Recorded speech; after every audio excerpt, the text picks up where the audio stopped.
A person who does not have respect for time, and does not have a sense of timing, can achieve little. Quotes by Verghese Kurien.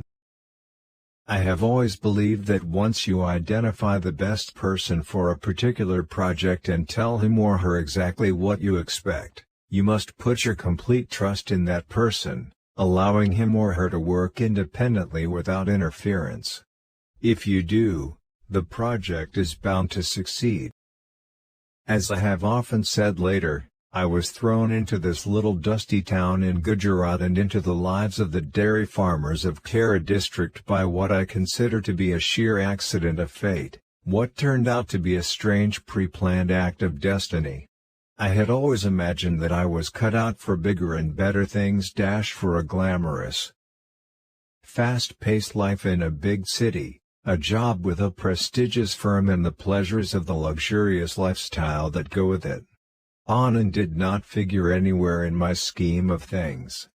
But I had to honor the contract with the government of India which had enabled my higher studies in the US, and therefore, here I was in Anand, a fish out of water. I am one of those who firmly believe that our cities thrive at the expense of our villages, that our industries exploit agriculture. This is the reason I have always had little patience with bureaucrats.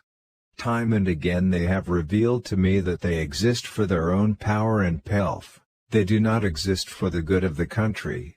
In my rare moments of extreme despair I actually wonder why Kosygin's advice to me should not be heeded, that some changes can be brought about only by revolution and by beheading some people.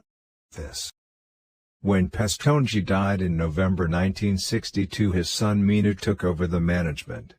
And the business gradually wound up for good.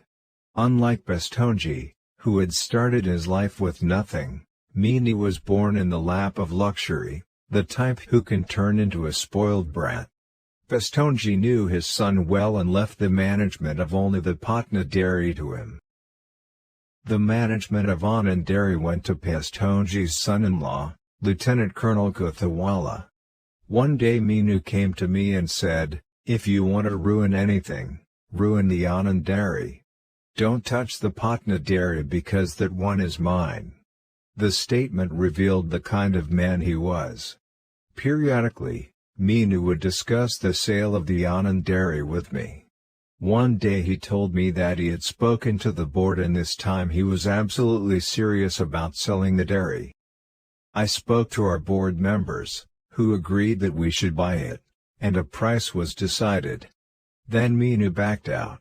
He came a second time, again offering to sell. Once more I got the board's approval to buy the dairy and again he backed out. When Meenu came to me for the third time wanting to sell the dairy, I ordered him to get out of my room. I told him that if he was serious he should bring his entire board to Anand to meet and talk with our board.